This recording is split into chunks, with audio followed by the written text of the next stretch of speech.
Hello, my friend. Today I will tell you another long-forgotten legend. Close your eyes and let the magic transport you to Middle-earth. Our journey begins.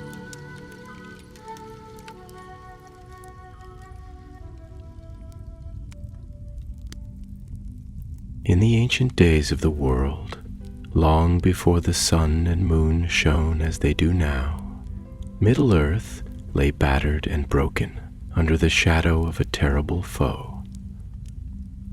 His name was Morgoth, the Black Enemy, mightiest of the dark powers, who had woven sorrow and ruin into every corner of the land. For many years, the free peoples of Middle-earth, elves, men, and dwarves, had fought against him, but none could overthrow his dreadful might. Yet at last the Valar, the angelic powers beyond the seas, stirred themselves to wrath. They sent forth a mighty host to challenge Morgoth's dominion, and thus began the War of Wrath, the greatest war that the world had ever seen. Mountains crumbled, seas boiled, and the very air was filled with the clash of arms and the songs of warriors, who fought for freedom and for hope. For a time, the tide turned against Morgoth. His orcs fled before the shining hosts, and his Balrogs, those spirits of fire and shadow, were laid low. His great fortresses fell one by one, and he was driven back into the iron depths of Angband, his last stronghold in the north. But Morgoth had yet one final weapon to unleash, a terror so vast and terrible that even the bravest among the free peoples quailed at its coming. From the broken halls of Angband, Morgoth released his last and greatest dragons, winged dragons, fierce and fire-breathing, whose like had never been seen before, and foremost among them was Ancalagon the Black, the eldest and mightiest of them all. Ancalagon's wings spread across the sky like a storm cloud, blotting out the stars. His breath was a river of flame that turned forests to ash and mountains to glass. When he roared, the earth shook and the heavens trembled. Never before had the world witnessed such a creature, and never again would it see his like. The armies of the Valar were thrown into confusion. The dragons fell upon them like falling stars, scattering their forces and burning all before them. Despair crept into the hearts of elves and men alike, and even the great captains of the West faltered beneath the onslaught. It seemed that all their hopes would be undone in a single night of terror. But far above the burning fields and shattered mountains, another figure stirred. Eärendil the mariner, half-elven and of noble heart, had sailed beyond the circles of the world, pleading with the Valar for aid against the shadow. He was beloved among the high powers, and they had blessed him with a ship that could sail the airs as well as the seas. Vingalot, silver and bright, bearing a light from the very heart of the heavens. Now Eärendil came forth, shining as a star, steering Vingilad through the darkness toward the roiling clouds where Ancalagon soared. Beside him flew the great eagles of Manwë, Lord of the Winds, their golden eyes fierce and their talons sharp. They had come to do battle with the dread beasts of Morgoth, and to stand beside Eärendil in this, the world's darkest hour. And thus the final duel began, high above the wreck of Angband. From the decks of Vingilar, Eärendil strung his mighty bow and sang a song of light, a song that made the shadows tremble. His arrows shone like falling stars, and he loosed them one by one into the heart of the storm. Ancalagon answered with a roar that split the very sky. He rose higher, mighty wings buffeting the air with gales that sent even the eagles spinning. His fires lashed out in rivers of molten gold, seeking to sear the shining ship from the heaven. But Vingilar was nimble and swift, and Eärendil was valiant beyond the measure of men or elves. They circled and clashed amidst the smoke and fire, a dance of light against darkness, hope against despair. Below, the armies of the Valar lifted their eyes to the heavens, their spirits rallying as they beheld the brightness of Vingilot and the courage of Eärendil. Songs of wonder and hope stirred on their lips, for they knew that if Eärendil could bring down Ancalagon, the might of Morgoth would be broken forever, but victory would not be easily won. Ancalagon's strength was like a mountain given wings, and his fury was that of a world in ruin. Each strike of his talons could have shattered cities. Each beat of his wings drove tempests across the land. And so the battle raged on, under a sky choked with fire and ash, as the fate of the world hung by a slender thread. Would the courage of one mariner and the strength of the eagles be enough to turn the tide, or would Ancalagai's wrath sweep away all hope and plunge Middle-earth into an everlasting night? The stars themselves seemed to hold their breath as the struggle unfolded, waiting to see whether light or darkness would prevail. And far in the hidden halls of Angband, Morgoth, the black enemy, listened for the sound of victory or doom. Far above the desolation of the world, where smoke roiled, and the very stars seemed veiled by the breath of ruin, Eärendil and Vingilat rose ever higher, seeking the zenith of the heavens, where the darkness might be thinner and the winds more clear. Below him, the plains of Anfoglith lay scorched and broken, a wasteland of fire and ash, where once green hills had sung beneath the winds, and rivers had run free and bright. Now, only the bitter smoke of burning earth ascended, casting a pall over all that lay beneath the northern sky. Ancalagon the Black, seeing his foe dare to climb beyond him, uttered a roar that shook the vaults of heaven, and with a great heave of his monstrous wings he surged upwards in pursuit. His vast body, like a mountain crowned with flame, tore through the veils of cloud, and the stars, bright and ancient, flickered in fear at his passing. His eyes, cruel and filled with an endless malice wrought by Morgoth himself, fixed upon the silver ship that defied him, and his heart, if heart he still possessed, burned with a wrath unquenchable. Eärendil, undaunted, fitted another shaft to his bow. This was a bow of mighty make, wrought of wood from the trees of Valinor themselves, and strung with hair spun from the Queen of Stars. Each arrow he loosed was a dart of searing light, trailing fire like a comet as it sped toward its mark. Yet Ancalagon was cunning and terrible in strength. He twisted and rolled through the air, so that many a shaft, though aimed true, glanced off the iron scales that clad him like a fortress. The eagles of Manwë, undeterred by the maelstrom, assailed Ancalagon fiercely, swooping upon him with talons like spears, and beaks that shone as if wrought of mithril. Thorondor, greatest of all the eagles, led them, his voice ringing like a trumpet in the storm. Together they harried the dragon, darting and wheeling about his vast wings, distracting him from his pursuit of Vingilot.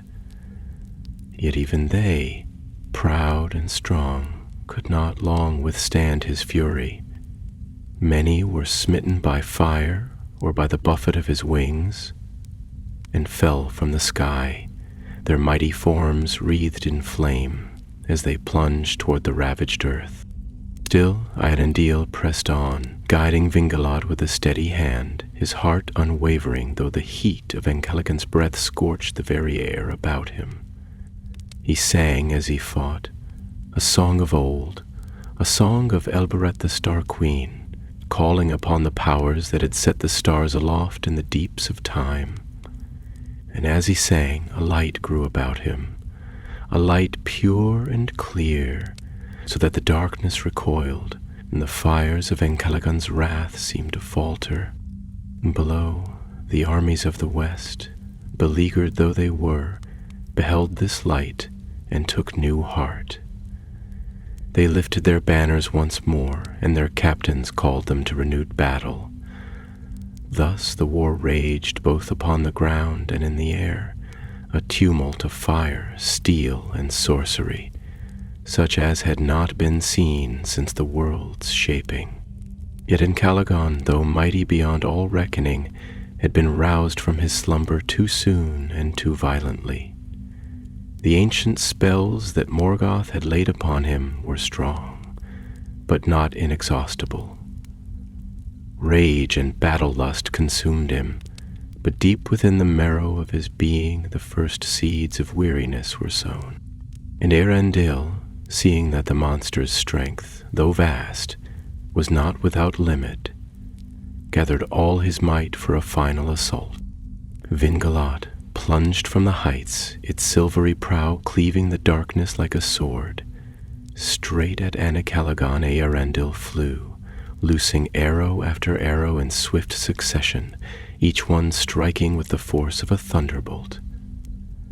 The dragon roared and reared, his wings unfurling in a storm of blackness, and he belched forth a torrent of flame that engulfed Vingalad in a sphere of fire.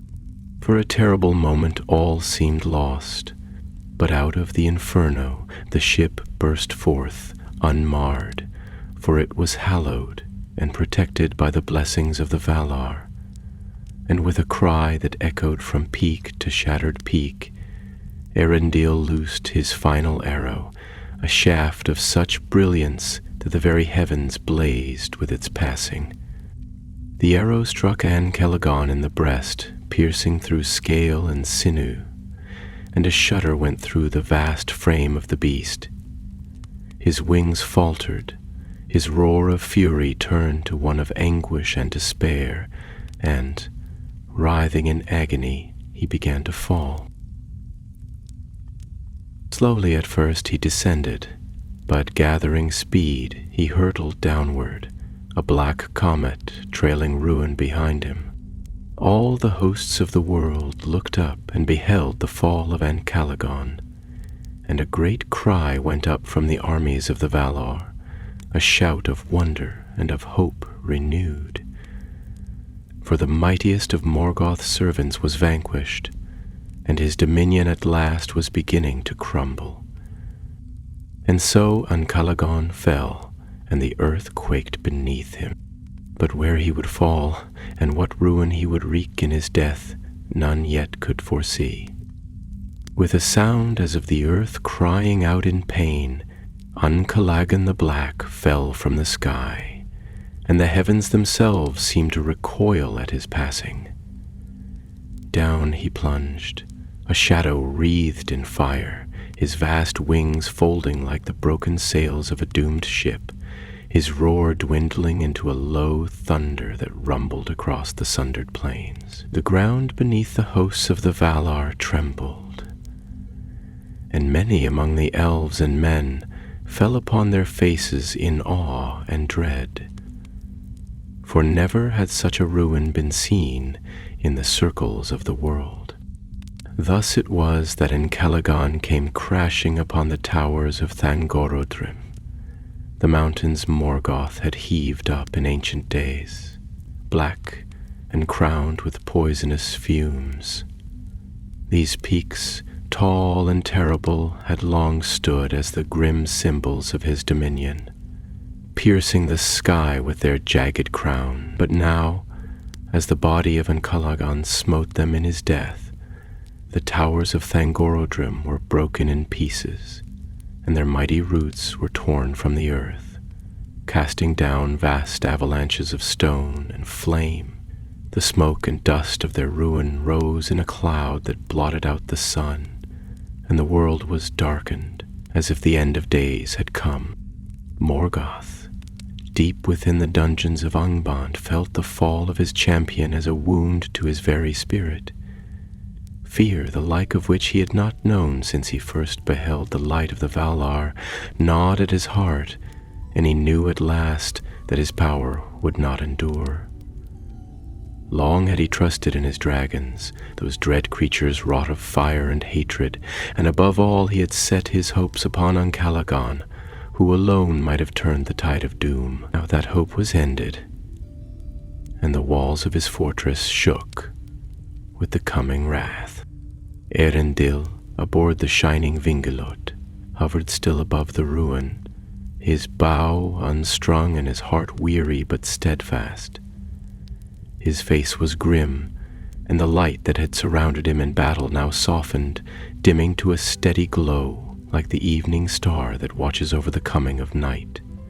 Around him circled the surviving eagles of Manwë, their wings scarred by fire, but their spirits unbroken, and they sang songs of victory that echoed faintly through the broken heaven.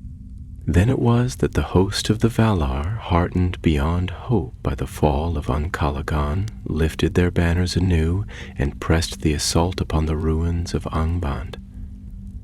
The ground yawned before them, rent with fissures from which black smoke poured, and the very stones seemed to resist their passage.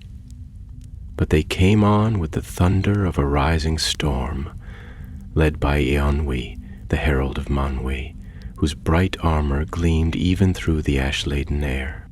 Orcs and balrogs, dragons and other foul things that had long hidden in the dark places of the world, now fled in terror, their will broken with the fall of their great champion. Few there were that stood their ground, and those were swept aside by the might of the host, as leaves are scattered by the winter winds. In the deep halls of Angband, Morgoth cowered, but the Valar did not yet come to him, for the ruin above must first be cleared, and the captives long held in torment must be freed. In those days, the slaves of Angband, elves and men alike, broken in body and spirit, were found in the deep pits, and they beheld the light once more with weeping and wonder.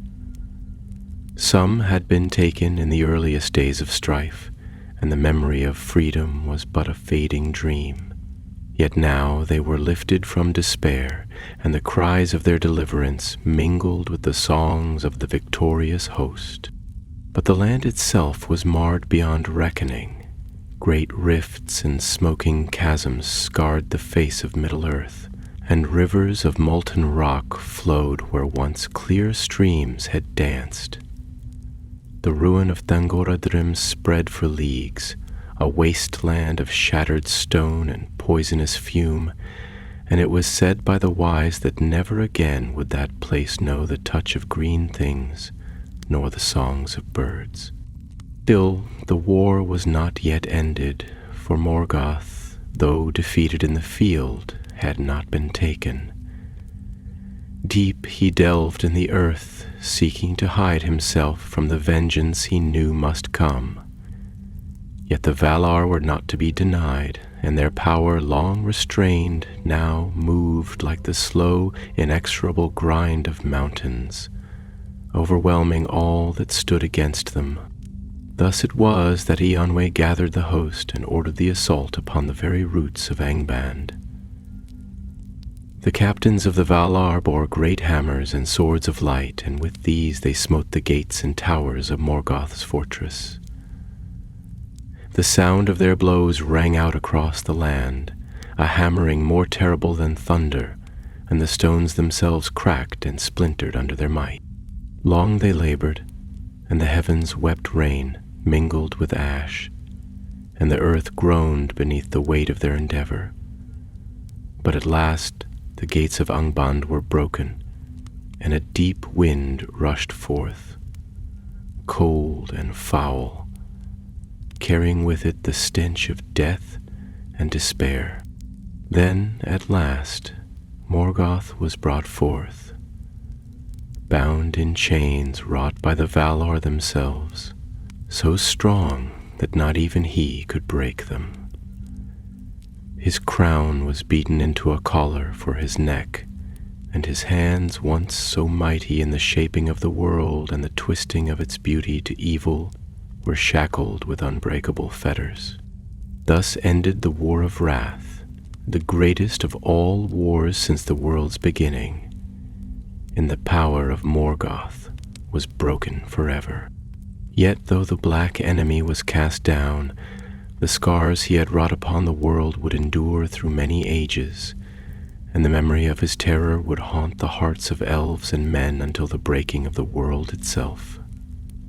When Morgoth was dragged forth from the smoking ruins of Angband, a cry of mingled triumph and sorrow rose from the hosts of the west. For though victory had been won, it had come at a heavy price, and the fair lands of Beleriand were now a wreckage beyond healing. Eonwe, herald of Manwe, stood tall among the fallen stones, his armor splashed with the black dust of battle, and he pronounced the doom of the black enemy before all the gathered armies.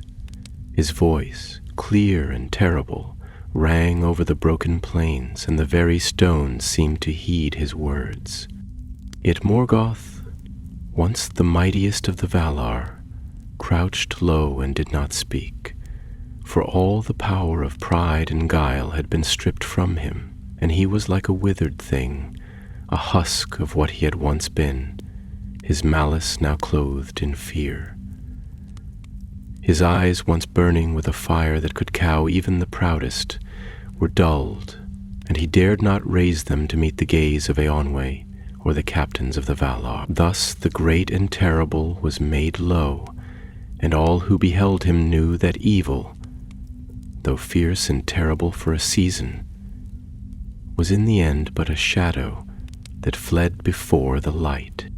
Then did Eonwe command that Morgoth be bound with the chain Angainir, which the Valar had wrought in ancient days, and guarded ever since in readiness for such a time.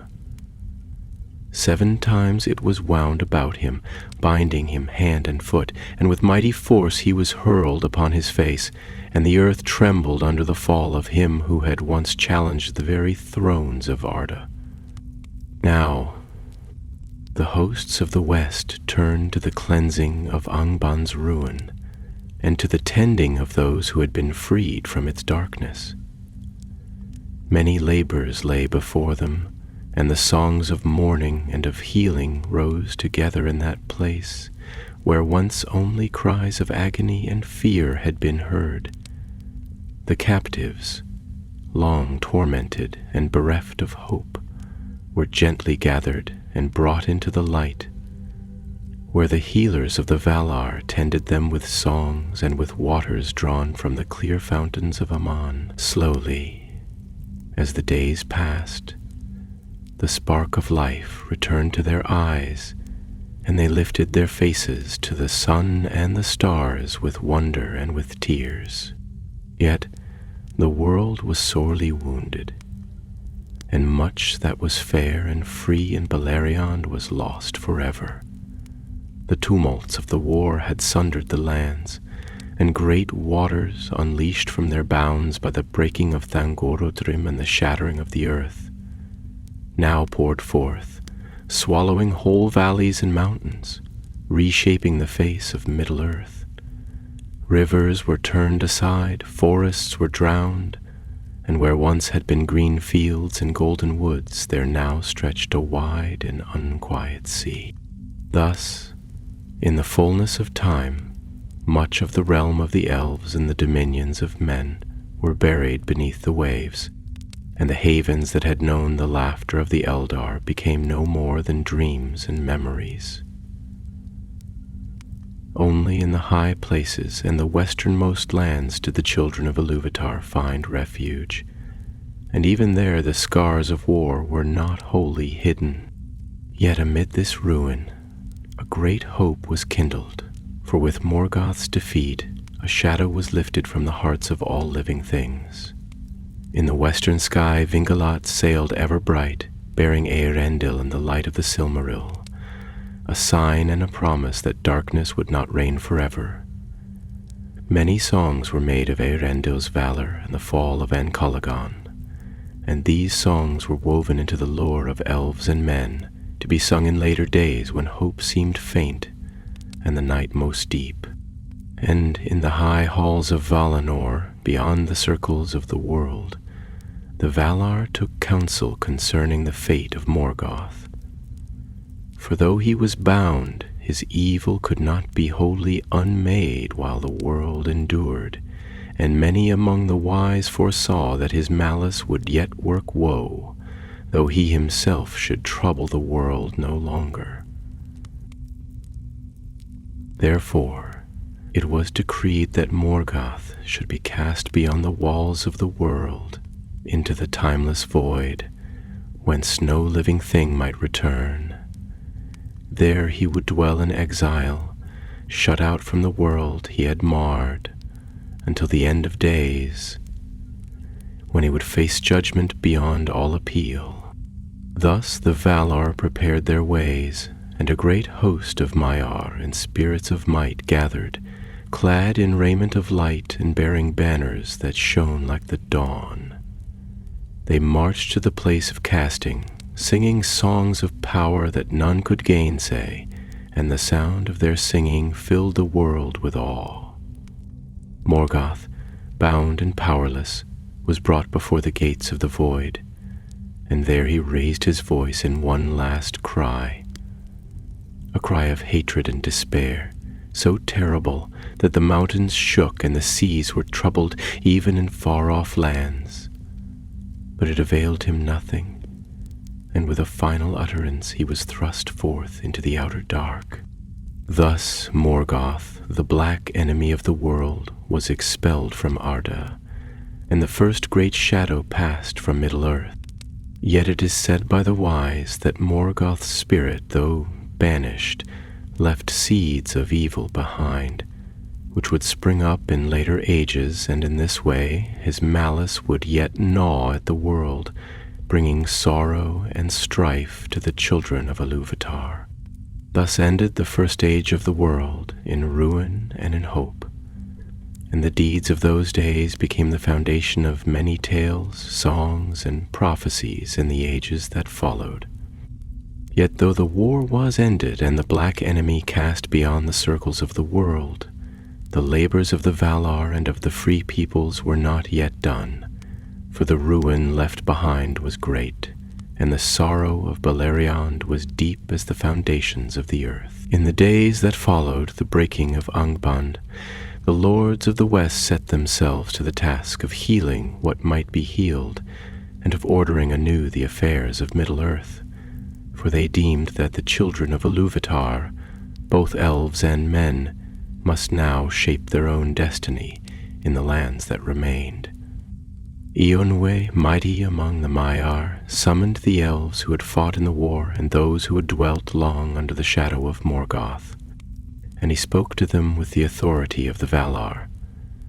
He offered them pardon and a choice, to return into the west, to dwell in the lands of Aemon beyond the sea, in peace and joy, or to remain in Middle-earth, to face the long burden of its mending and to endure the coming of new sorrow. Many of the elves, weary of war and longing for the undying light, hearkened to his call and made ready to depart across the sea, though their hearts were torn, for they loved the lands wherein they had long dwelt, and the memories of their fallen kindred clung to every hill and tree. Yet not all were willing to depart. Some among the Sindar, the elves of starlit Beleriand, and even a few of the Noldor, who had once rebelled against the Valar and had fought long in exile, chose to remain. They saw that the world, though marred, still held beauty and mystery, and they would not abandon it wholly to men whose dominion was soon to rise. Among them were proud and noble lords, and their choice was not made out of folly, but out of love, and the unyielding spirit that no darkness could wholly extinguish. Meanwhile, among men, a great change was wrought, for Eonwe summoned the leaders of those houses of the Edain who had fought most faithfully against Morgoth, and he blessed them, offering them a great reward for their valor and loyalty. To them was given the gift of a new land, a land apart from the sorrows of Middle-earth, yet not wholly removed from its fate. This land was to be an isle raised in the midst of the western seas, a land of beauty and bounty, where they might dwell in peace and grow in wisdom and strength. And thus it was that the Isle of Numenor was prepared, though it would not be granted to men until the full reckoning of the first age was completed. But the seeds were sown, and the first foundations of the great kingdoms of men were laid, even as the ruins of the elder days still smoked upon the earth. Now, during these days of reckoning, Eärendil the mariner, who had borne the Silmaril across the airs of the world, and whose valor had turned the tide of doom, came no more into the mortal lands. For it was decreed by the Valar that he and his ship, Vingilad, should sail forever through the heavens, bearing the light of the Silmaril as a sign of hope to elves and men alike. High he rode in the firmament, and his shining ship could be seen at evening and at dawn, a star of steadfast brilliance, and the elves named it Gil-Estel, the star of high hope. But the fate of the Silmarils, those holy jewels wrought by Feanor in the days of the bliss of Valinor, was not yet fully resolved. For though one was borne aloft by Eärendil, the other two remained yet hidden in the world. Many tales speak of how, in the ruin of Morgoth's realm, the two remaining Silmarils were taken by the sons of Feanor, Maedhros and Maglor, who had bound themselves by the terrible oath to recover the jewels at all cost. Yet their deeds, born of despair and pride, brought them no joy, and the Silmarils rejected them, for they had become unworthy. Thus Maedhros, in torment and shame, cast himself into a fiery chasm, and the jewel he bore was lost to the deeps of the earth, while Maglor, weary and broken, cast his Silmaril into the sea, and thereafter wandered the shores of the world, singing songs of sorrow until the end of his days. Thus the Silmarils were sundered, one in the sky, one in the earth, and one in the sea, beyond the reach of mortal hands, and their light was set apart, a hidden fire that would endure until the breaking of the world. In those days the Valar also sent messengers into the farthest corners of Middle-earth, calling to the scattered tribes of men, warning them of the perils that might yet arise from the remnants of Morgoth's evil, and offering guidance to those willing to heed it. But many men, untutored and wild, did not listen, and they fell under the sway of dark things that still lurked in forgotten places. For though Morgoth himself was gone, the seeds of his malice, sown deep into the fabric of Arda, could not be wholly undone, and from them would spring new evils in the ages to come. Thus the world entered a time of slow healing and of renewal, yet also of division and of wandering, for the shadow of the past could not be wholly cast aside, and the children of Ilúvatar, both elves and men, bore its burden with them into the days that followed. And the memory of Ancalagon's fall and the breaking of Thangorodrim and the mighty deeds of the War of Wrath were woven into the songs of lore, to be sung by minstrels in the halls of kings and by elven harpers beneath the stars, a reminder to all who would listen that even in the darkest hour, courage and hope might yet prevail. Now, as the first age drew to its final close, there came a time of great choice and parting among the peoples of Middle-earth. For many of the elves, weary of strife and the long burden of sorrow, heeded the call of Eonwe and made ready to depart from the lands of their birth. From the ruins of Beleriand they gathered, some few bearing treasures salvaged from their fallen homes, but most bringing little save memory and grief. In solemn companies they journeyed westward to the shores where the ships awaited them, tall and white upon the gray waters, their banners stirring like phantoms in the sea wind. Long were those days of farewell, and sorrowful were the songs that rose upon the evening air, for though the choice to depart was freely given, it sundered many hearts.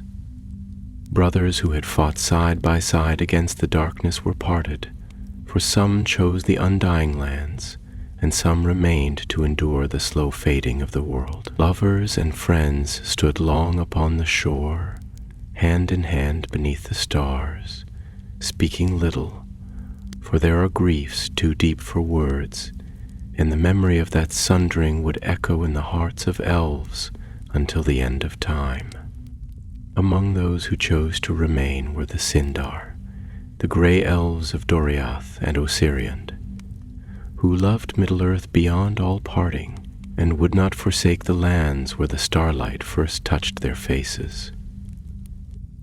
Likewise, some of the Noldor, proud and steadfast, deemed that their place was among the sorrowful fields of their exile, where they would labor yet to preserve what beauty could be saved. In hidden valleys and deep woods they built new havens, small and secret, and their songs grew softer and sadder as the long years unrolled.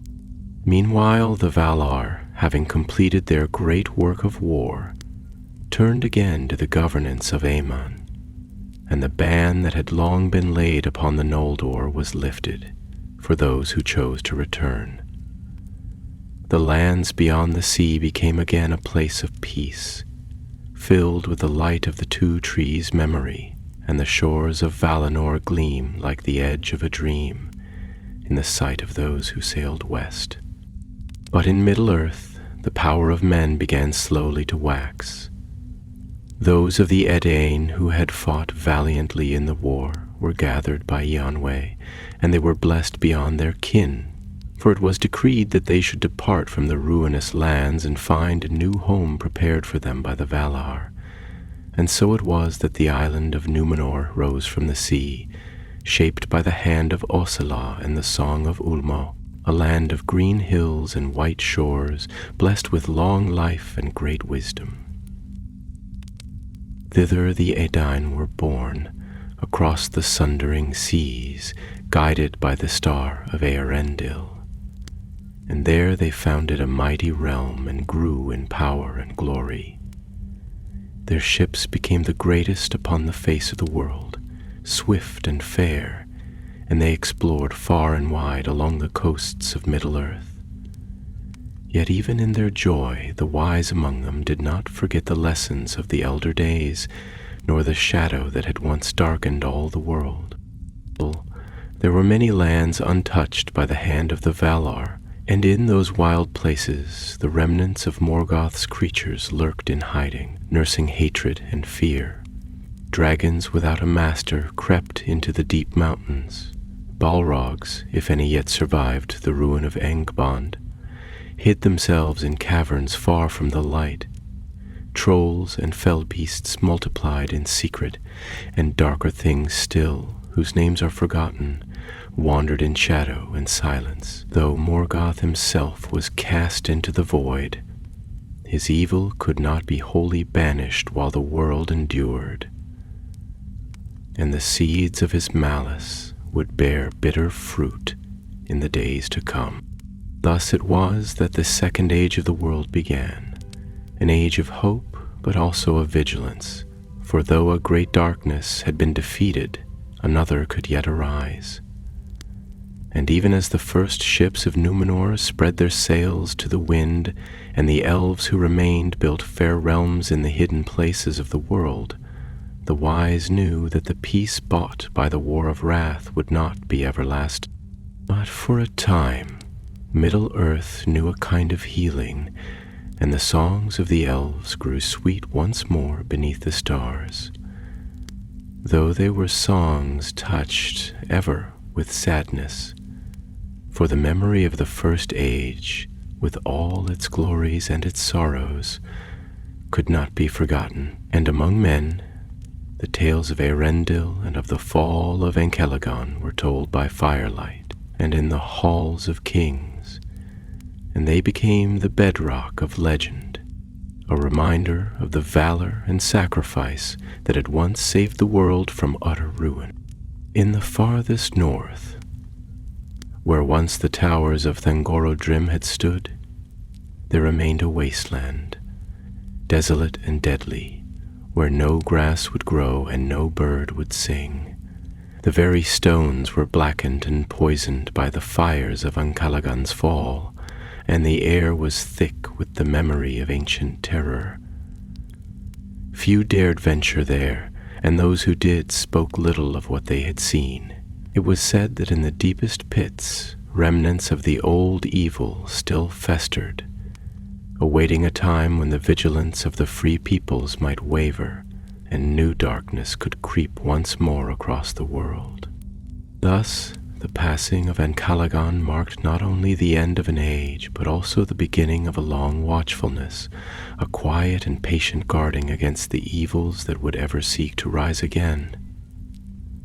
The fall of the greatest dragon that ever lived was a sign to all who came after, a sign that no power, however great or terrible, was beyond defeat, yet also a warning that the struggle between light and dark was not ended, but only changed, taking new shapes beneath the turning of the years. And so Middle-earth was left to its long healing and its long waiting beneath the stars, while the mariner of old sailed forever through the heavens, his ship a beacon of hope against the endless night.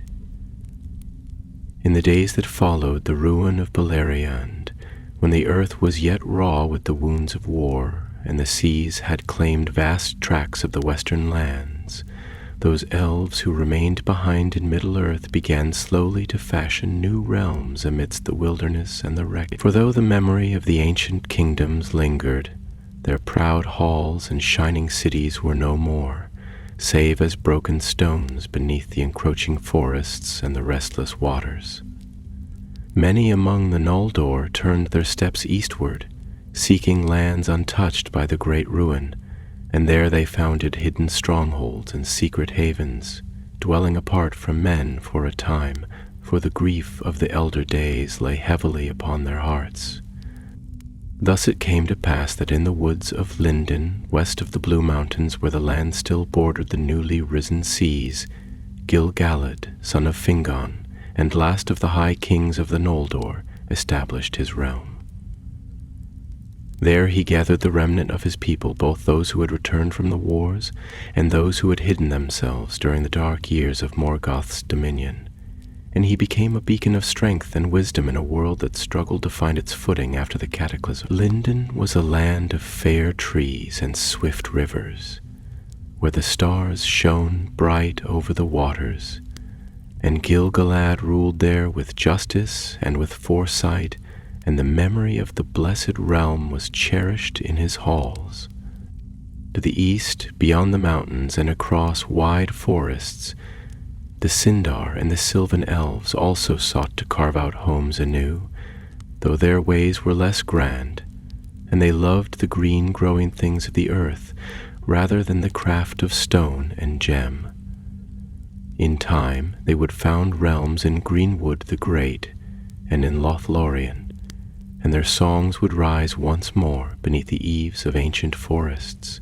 But these days were yet to come, and much sorrow and wandering lay before them. For the world was not yet healed, and the embers of past evil still smoldered unseen. Meanwhile, in the wide lands to the south and east, men grew and multiplied, spreading into the empty spaces left by the retreating seas. Those of the Edain who had not journeyed to Numenor became the ancestors of many peoples, some fair and wise, others wild and prone to darkness. The memory of the War of Wrath lingered among them like a half-remembered dream, and tales were told of the fall of Morgoth and the valor of the Valar.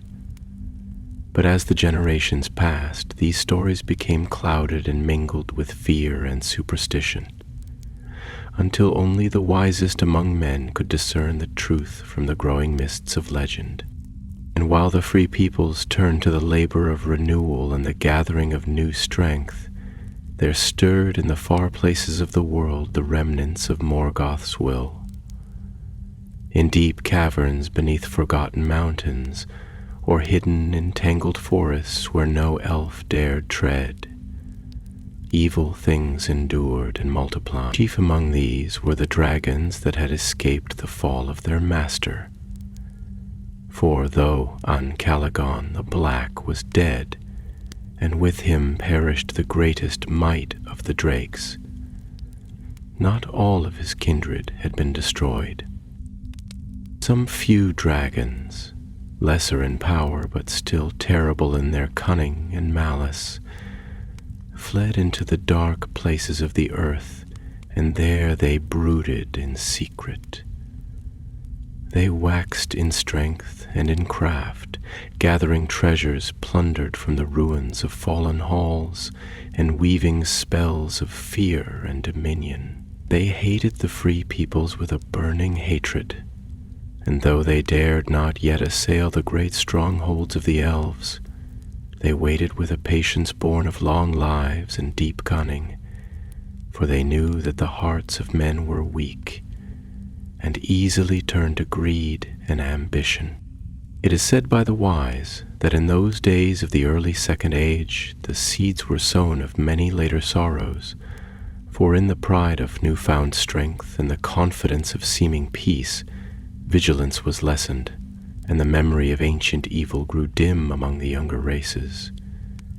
Few now remembered the fire that had consumed the sky when Ancalagon fell, or the shuddering of the earth under the hammering of the Valar. The old world was green again, and rivers ran fresh to the sea, and men tilled their fields and sang to their children beneath the open sky, giving little thought to the darkness that might yet rise once more. But in the high courts of Lindon, Gil-galad pondered these things, and the wisest among the elves did not forget the lessons of the First Age. Long they kept watch upon the mountains and the wild places, and their messengers traveled far, gathering tidings of the lands beyond their borders. It was in these years that Gil-galad first established friendship with the scattered remnants of the Edain who dwelt upon the shores of Middle-earth, teaching them lore and craft, and weaving bonds of alliance that would endure into the coming centuries. Yet even as new realms arose and the wounds of the past were slowly mended, there came whispers out of the east, faint at first and little heeded, of a shadow stirring, a shadow that was not wholly new, but bore a dread familiarity to those who had seen the ancient wars. It was said that a new power was gathering strength, one fair to look upon and full of promises of wisdom and order, but whose heart was black with the legacy of Morgoth. Thus it was that Sauron, once the servant of the Black Enemy and his greatest lieutenant, began to make his will known in Middle-earth. Long he had hidden in the wilderness, feigning repentance and biding his time, but now he moved among the free peoples, seeking to ensnare them with gifts and cunning counsel. To men he offered knowledge and power. To elves he spoke of healing and preservation, of the renewal of lost glories. Many were deceived by his fair visage and honeyed words, and few discerned the darkness that lay behind his mask. But in Lindon, Gil-galad and his counselors, chief among them Elrond half-elven and Círdan the shipwright, held their counsel in wisdom, and they trusted not the stranger who brought gifts too easily, nor the new lords who rose too swiftly in strength and splendor. They foresaw that the peace of the early Second Age was but a fleeting respite, and that a new war, no less terrible than the first, would come upon the world. Thus the vigilance of the West was renewed, and secret alliances were forged among those who would stand against the rising shadow. Messengers were sent to Númenor, bearing warnings and seeking aid, though that mighty isle, still in the springtime of its glory, had not yet turned its full gaze eastward. And the tale of Ancalagon's fall, once a memory of hope and triumph, was again sung in the halls of the wise, a reminder that even the mightiest works of darkness could be cast down, though only with courage, unity, and sacrifice beyond all reckoning. Thus the world moved onward into the long years of the Second Age, and though peace lay upon the lands, it was a peace that bore within it the seeds of future strife, for not all who walked beneath the sun were content with the gifts of Ilúvatar and ambition. That ancient shadow of the heart stirred once more among elves and men. Sauron, who had once been counted among the greatest of the Maiar before his fall into the service of Morgoth, now set about to bring the world under his dominion, not by the open terror of war, as his master had done, but by guile and subtlety, cloaking his intentions in fair-seeming purposes, and offering gifts to those who would take them.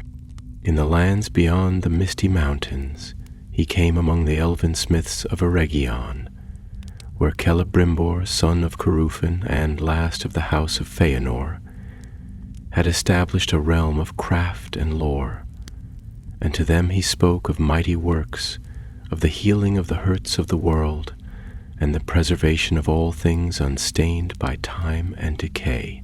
Long did he labor to win their trust, and many among the Gwaithai Myrdain, the people of the jewelsmiths, were ensnared by his teachings, for they hungered to create works of beauty and power that would endure beyond the circles of the world. And so it was, under his guidance and with his aid, that the greatest of their works was begun, the forging of the rings of power.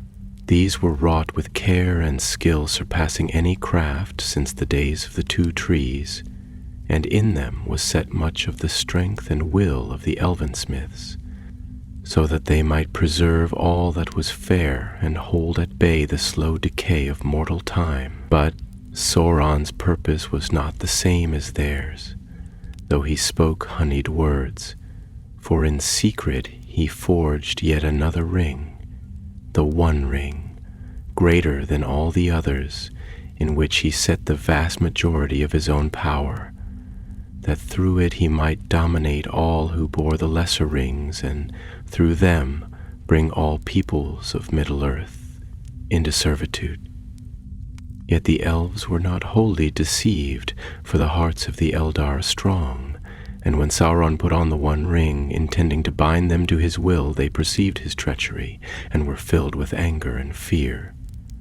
They took off their rings and hid them, and the three greatest among them, Narya, Nenya, and Velia, which had been wrought without Sauron's direct touch, were concealed and kept apart, safe from his dominion, though they could not be wholly used while the one. Thus was Sauron's first great design foiled, and in his wrath he descended with open war upon Eregion, laying waste to its fair cities and slaying Celebrimbor, taking many of the lesser rings for his own use. Those elves who escaped his assault fled eastward to the refuge of Imladris, which Elrond established in the hidden valley of the north. And there they made a stand against the spreading darkness, though the days were perilous and hope was dim. Meanwhile, in Númenor, the star-born kingdom of men, Word came of these events through the messengers of Gil-galad and Círdan, and at first the Númenóreans were stirred to pity and to wrath, for they remembered the friendship they had once shared with the elves and the alliance of the elder days. Great ships were built in the havens of Andúni, and the mariners of Númenor sailed eastward in strength, bringing aid to the embattled elves and driving back the forces of Sauron from the western shores of Middle-earth. For a time, the might of Númenor was a shield between Sauron and the free peoples, and the name of the king's men was spoken with reverence in the lands of Lindon and beyond. But pride, the ancient bane of men, grew subtly within the hearts of many Númenóreans, and as their power increased, so too did their longing for dominion over the lands of Middle-earth, and their fear of death, which they could not escape despite all their wisdom and might. Thus, even as they warred against the shadow, another shadow took root in their hearts, a hunger for immortality, and an envy of the deathless lands beyond the sea, where the Valar dwelt in peace.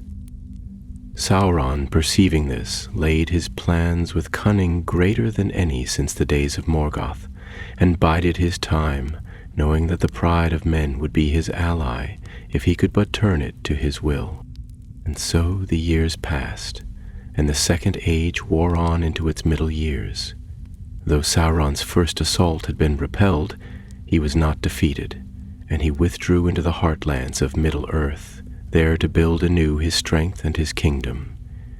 In the land of Mordor, he razed the fortress of Barad-dûr, a tower of iron and stone, crowned with fire, and he gathered to him all the creatures of evil that still lingered in the world, orcs, trolls, and men of dark hearts, corrupted by his lies. There he brooded, forging weapons of war and spells of binding, and the shadow of his will spread slowly across the world, darkening forest and plain alike.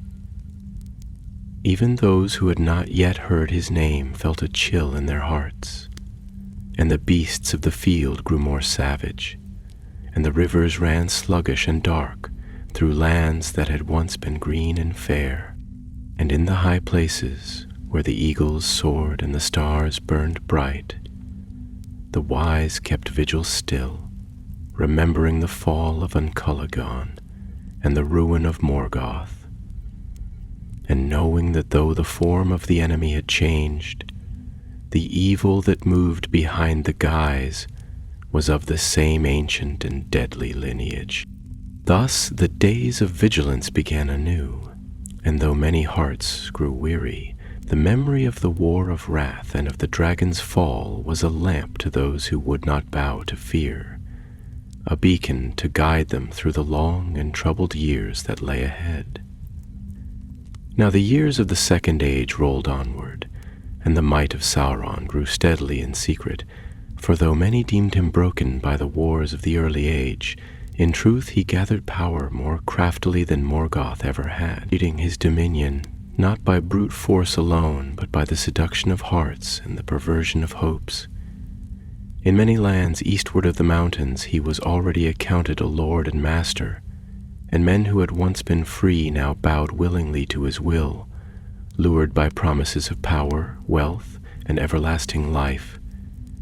Cities rose under his shadow, dark temples were built in his honor, and the tongues of the free peoples grew silent in the lands of his dominion. In Númenor, meanwhile, the hearts of men turned further from wisdom, for though the island was fairer than any land in Middle-earth, and its people stronger and more long-lived than any of the race of men, they grew restless and discontented with the doom of mortality set upon them by Ilúvatar. Fear of death gnawed at their hearts, and envy of the deathless elves, who came now but seldom across the sea, festered among the kings and their councils. Though the early rulers had been wise and faithful, ruling in harmony with the Valar's decrees, in the later days pride blossomed like a canker in their lineage. It came to pass that Ar-Pharazôn, the mightiest and proudest of all the kings of Númenor, took the scepter. He was strong of body and resolute of will, but his heart was consumed with the desire for eternal life and dominion over all lands. And he turned his eyes eastward, where rumors spoke of Sauron's rising power, desiring not to suffer any rival. And filled with arrogance born of long prosperity, Ar-Pharazôn gathered a host such as the world had never seen. Tall ships by the thousands, armed hosts clad in gold and silver, banners that darkened the sun with their number. Thus he sailed into Middle-earth with a fleet that stretched from horizon to horizon, and the hearts of Sauron's servants quailed at the sight, seeing the might of Númenor arrayed before him, and perceiving that open war would bring only his ruin. Sauron humbled himself before the king, feigning submission. In chains of gold he was brought to Númenor, but those chains were a deceit, for though his body was bound, his spirit soon wrought a deeper enslavement. By slow and cunning words, by gifts of knowledge and promises of power, Sauron corrupted the heart of Ar-Pharazôn, whispering that death was not the fate of men by right, but a punishment laid upon them by the jealous Valar, who sought to keep immortality for themselves.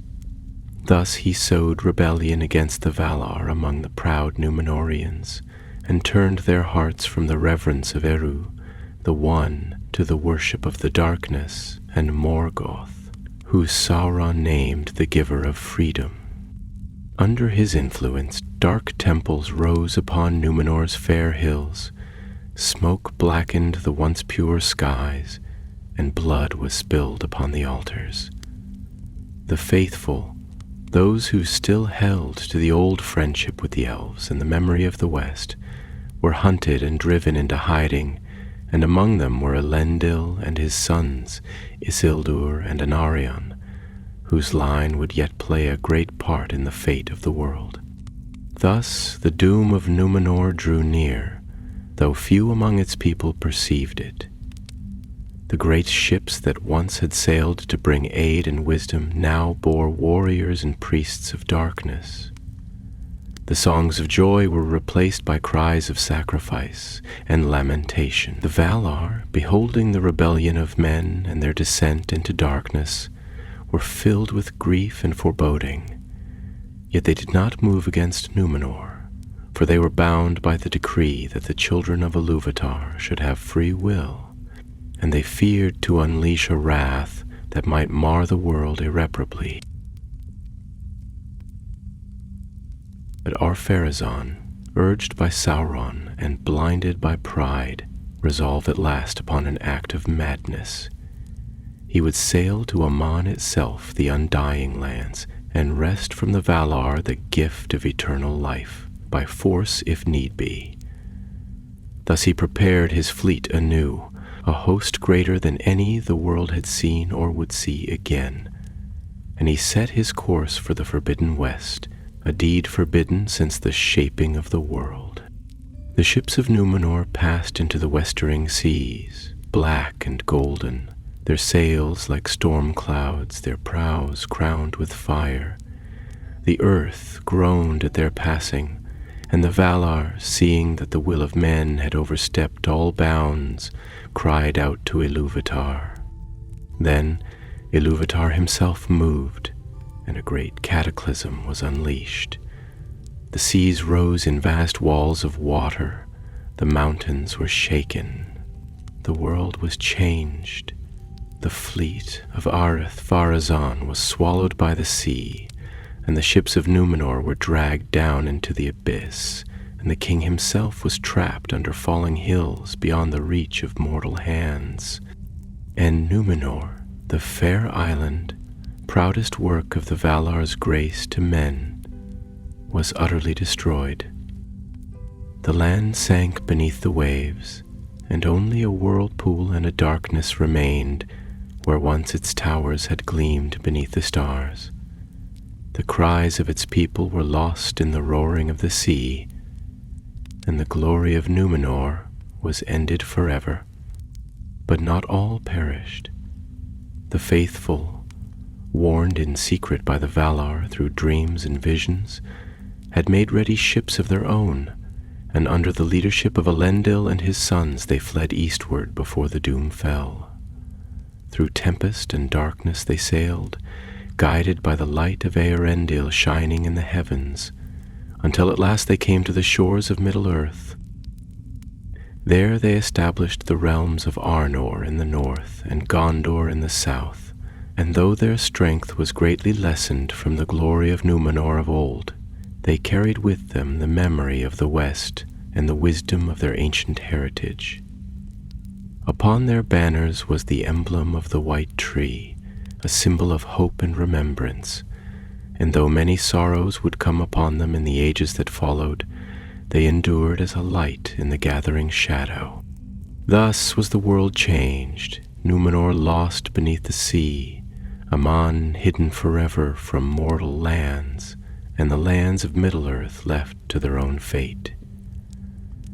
Yet Sauron, who had wrought the downfall of the greatest kingdom of men, was not destroyed in the ruin he had caused, for his spirit, though bereft of bodily form, fled back to Middle-earth, bearing with it hatred undying for elves and men, and a resolve to subjugate all that remained. And so the Second Age marched toward its last and most terrible wars. Hour after the downfall of Númenor, Sauron, who had lost his fair form in the ruin of the sea, yet returned in spirit to Middle-earth, and there, gathering what strength he could, he cloaked himself once more in a terrible guise. No longer could he assume a fair and pleasing shape, but he clothed himself in shadow and hatred, and his presence became a fear to all living things. His power, though diminished, was yet mighty, and he bent his will upon the gathering of new armies and the fortification of his dark realm in Mordor, where Bar-Ad-dûr, the Dark Tower, still rose, grim and unyielding against the sky. To this place flocked orcs and men of evil heart, drawn by promises of dominion and the lust for plunder, and among them Sauron sowed the seeds of a new war that would engulf the free peoples of Middle-earth. Long and patient was his labor, for he knew that though the faithful had escaped Númenor's ruin and had established realms in exile, their strength was yet young, and their roots shallow in the new soil.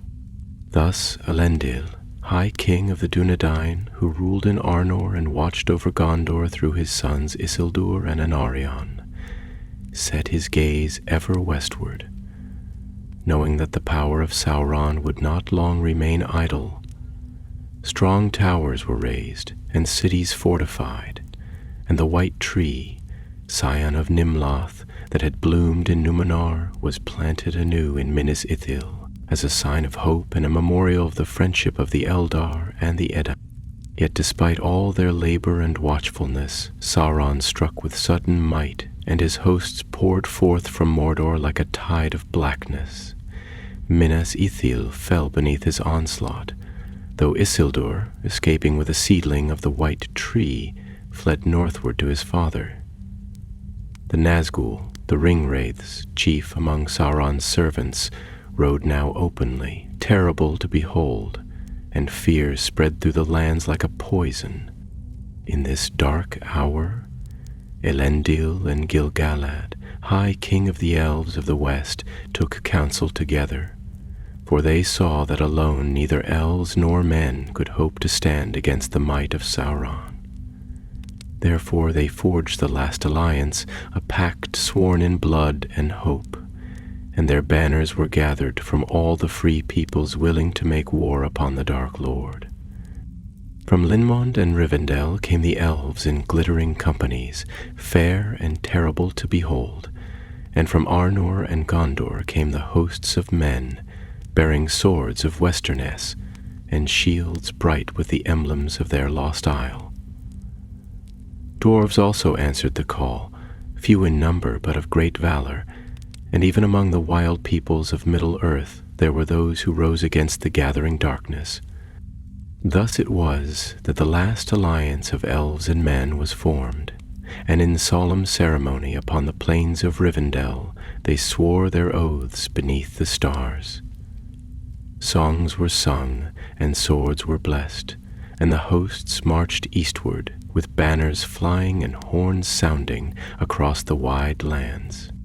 They came at last to the black land of Mordor, and there upon the plain of Dagorlad before the gates of the Black Land was fought the greatest battle of the Second Age. Long and grievous was the struggle, and the earth was soaked with blood, and the cries of the slain echoed across the barren fields. Yet in the end the forces of the Alliance prevailed, and the hosts of Sauron were broken and scattered, and the Dark Lord himself withdrew behind the walls of Barad. Then they laid siege to his fortress, a siege that lasted 7 years, during which time many deeds of valor and sorrow were wrought. The land about the tower was laid waste, and the rivers ran red with blood, and the fields became a desert of ash and bone. At length, seeing that his doom was near, Sauron came forth in his terrible might, and he wrestled with Gil-galad and with Elendil upon the slopes of Mount Doom. Long they fought, and the earth quaked beneath their strife, and the heavens were darkened with storm. But at last Gil-galad and Elendil fell, for Sauron's might was beyond the strength of any one living creature. Yet in their death they dealt him a mortal blow, and Isildur, son of Elendil, taking up the hilt shard of his father's sword, Narsil, struck the One Ring from Sauron's hand, and the Dark Lord was overthrown. His spirit fled, and his bodily form was destroyed, and for a time great peace came upon the world. The towers of Barad-dûr were broken, though the foundations could not be undone, for they had been wrought with the power of the ring, and that ring was not destroyed. For Isildur, standing upon the field of victory, took the ring for himself, defying the counsel of the wise, and claiming it as weregild for the death of his father and brother. Thus the seeds of future woe were sown even in the hour of triumph, for the ring, though seemingly but a trinket of gold, held the will and power of Sauron within it, and it sought even then to corrupt and ensnare its new bearer. And so the shadow, though cast down, was not wholly ended, and the long watch against its return began anew. For as long as the One Ring endured, the spirit of Sauron would endure also, though bodiless and hidden. Thus ended the Second Age of the world, with sorrow mingled with victory, and the memory of Ancalagon's fall and the great deeds of the First Age faded slowly into legend, though the wise did not forget, and the tale of light and darkness continued. For Middle-earth is ever a place where hope and despair are woven together in the long weaving of fate. Thus the world entered into the Third Age, and though the armies of Sauron were scattered and his dark throne cast down, the victory of the last alliance was neither complete nor without grievous cost, for the greatest among the kings and princes of the Eldar and the Edain had fallen, and their loss was a wound that no triumph could wholly heal. In the high north, Elrond half-elven returned to Imladris, bearing with him the memory of ancient sorrows and the burden of vigilance, for he knew in his heart that evil, though maimed, was not yet wholly vanquished from the world. Isildur, king of Arnor and Gondor, took upon himself the burden of rule, yet the One Ring, which he had claimed from the hand of Sauron, began to work upon his spirit with subtle malice. Though he had meant to guard it and keep it as an heirloom of his house, intending perhaps one day to understand its powers, The ring wove its enchantments about him, feeding his pride and clouding his judgment. Counsel was given to him by the wise, urging that the ring be destroyed. But Isildur would not listen, and so he bore it with him as he journeyed northward, intending to return to the lands of Arnor. It came to pass, however, that in the gladdened fields by the waters of the Anduin, Isildur and his small company were set upon by a host of orcs, remnants of Sauron's broken armies that had fled into the wild places. Outnumbered and taken unawares, they fought valiantly, but at length they were overwhelmed. In that hour of desperate flight, Isildur put on the ring, seeking to escape by the power of invisibility, but the ring betrayed him, slipping from his finger as he swam the river, and he was revealed to the eyes of his pursuers. Arrows flew thick and fast, and Isildur, heir of Númenor and last bearer of the hopes of men, fell upon the banks of the Anduin, pierced by many shafts, and the ring was lost to the river's depths. The best began the long wandering of the ring, for it was not destroyed, nor could it be forgotten. Beneath the waters of the world it lay hidden, a secret peril, until at last it would rise again to bring about new strife and sorrow in later ages. And in the absence of its mastery, the realm of Gondor endured long and gloriously, yet slowly faded, as did all things made by the hands of men. Meanwhile, in Middle-earth, the power of the elves waned as the years grew long. Though they had been great in valor and wisdom, their hearts were weary of the world, and many sought passage into the west, to the undying lands of Aman, now sundered from mortal reach, but still open to the firstborn by the grace of the Valar. Ships sailed from the fading shores of Middle-earth, yet not all would depart. Some, like Galadriel and Celeborn, remained to tend the hidden realms of the elves, to guard what beauty and wisdom yet remained against the slow encroachment of darkness. In Lothlorien they preserved a memory of ancient days, and in Rivendell the lore of the elder days was kept alive. Gil-galad was no more, and Lindon grew quiet under the rule of the elven lords who lingered still, watching with wary eyes the slow changes of the world. But in the deep places of the earth and in the forgotten wilds, the servants of Sauron stirred once more. Though the Dark Lord himself was cast down, his spirit was not destroyed, and in secret he gathered his strength, like smoke coiling unseen through the cracks of the world. Whispers came to the wise, tidings of fell things growing bold in the dark places, of shadows lengthening across the eastern lands, of strange sorceries and black towers rising far from the sight of the free peoples. In the great halls of Khazad-dûm, the dwarves delved deep, seeking the treasures of the earth, and in their pride and thirst for wealth, they delved too greedily and too deep, awakening an ancient terror from the foundations of the world. A Balrog of Morgoth, surviving from the elder days, rose from its slumber and wrought ruin in the halls of the dwarves, and thus Khazad-dûm became a place of darkness and dread, and its gates were shut, and its people fled. Thus slowly and quietly the shadows gathered, and the peace that had followed the fall of Sauron grew thin and uncertain.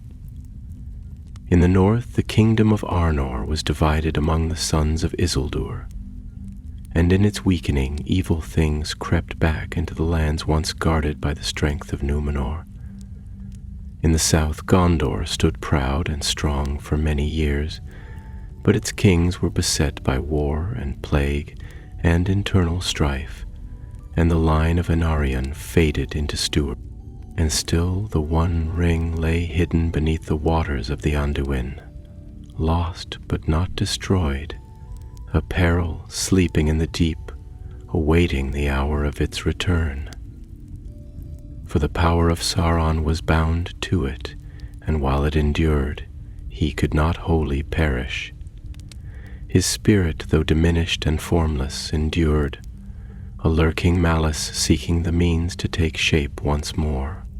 Thus were the seeds of future woe sown, and though the world seemed fair and the stars shone bright upon the fields of Middle-earth, the wise knew that the long struggle between light and darkness was not ended, but only paused, and that the greatest trials were yet to come. And through all these years, the memory of the elder days lived still in the songs of the elves, in the lore of the wise, and in the dreams of men who half remembered the days when dragons fell from the sky, and the hosts of the Valar had marched against the black enemy of the world. For even as the shadows grew once more, the hope kindled in the deeds of old remained, a hidden fire in the hearts of the free peoples, waiting to blaze forth anew in the hour of greatest need. Thus the long years passed, and though the face of Middle-earth changed with the turning of the ages, and kingdoms rose and fell, and the songs of elves and men faded into memory, yet the great struggle between light and shadow endured, hidden beneath the day-to-day labors of the peoples of the world. In the dark corners of the earth, the power of Sauron waxed once more, slow and secret, gathering like a storm behind the mountains of the east. And many among the free peoples, weary of long watching and dulled by the peace that lay upon their lands, perceived not the creeping peril. Yet there were those who did not forget, who remembered the high deeds and the high cost of the elder days, and who kept vigilant against the return of evil. The Dunedain of the north, heirs of the broken kingdom of Arnor, wandered as rangers in the havens of Lindon. Círdan still tended the ships that would sail west, and in Rivendell Elrond preserved the memory of ages past, teaching those few who would listen the wisdom of the firstborn. And in Lothlorien, Galadriel watched over the golden wood with the aid of Ninya, the ring of water, maintaining a sanctuary of light in the encroaching darkness, though she foresaw that even the might of the elves could not forever withstand the slow decay of time and the malice of the enemy. The three rings were hidden and wielded in secret, sustaining the beauty and life of their realms, yet their power too was tied to the fate of the one, and the wise knew that no victory could be final until the one ring was found and destroyed. In Mordor, the Dark Tower rose once more, rebuilt upon its ancient foundations, and the eye of Sauron, lidless and wreathed in flame, turned its gaze westward. From the black lands issued forth new hosts of orcs and fell creatures, while men from the east and south, long ago ensnared by the promises of power and wealth, marched under banners of darkness. The free peoples were again beset on every side, and the days of peace and quietness were numbered. Yet the hope of the world was not wholly extinguished, for in the dark places small fires were kindled, and courage endured among the humble and the great alike. The tale of the elder days lived on, not merely in the grand halls of kings or the deep lore of the wise, but in the songs of wanderers, in the dreams of children who gazed upon the evening star, and in the hearts of those who cherished freedom and light, though they knew it not. And so it was, in the fullness of time, that the ring, long lost in the deeps of the Anduin, was found once more by an unlikely creature, and the last great tale of the Third Age began, a tale that would see the end of many things, of the elves' dominion in Middle-earth, of the kingdoms of men in their ancient form, and of the lingering evil that had shadowed the world since before its making. Yet in that tale also was fulfillment of oaths long sworn and labors long endured, of hopes kindled in the darkest hours, and of the courage of the small against the might of the terrible. For as the wise have ever said, the deeds of the great may shape the world, but the fate of all rests often in the hands of the humble. Thus, the memory of Ancalagon the Black, the mightiest of all dragons, and the fall of Thangorodrim in the last war against Morgoth, became a story of warning and of hope, that no darkness, however vast and terrible, is beyond the power of the free peoples to withstand, that no evil, however ancient and mighty, may endure forever against the courage, the unity, and the unyielding spirit of those who will not bow. And so ends the tale of the wrath of Ancalagon, a tale of fire and ruin, of hope and sacrifice, that lives still in the hearts of those who love the stars, the sea, and the green hills of the world, and who remember that even in the shadow of fear, the light shines undimmed, and the spirit of the free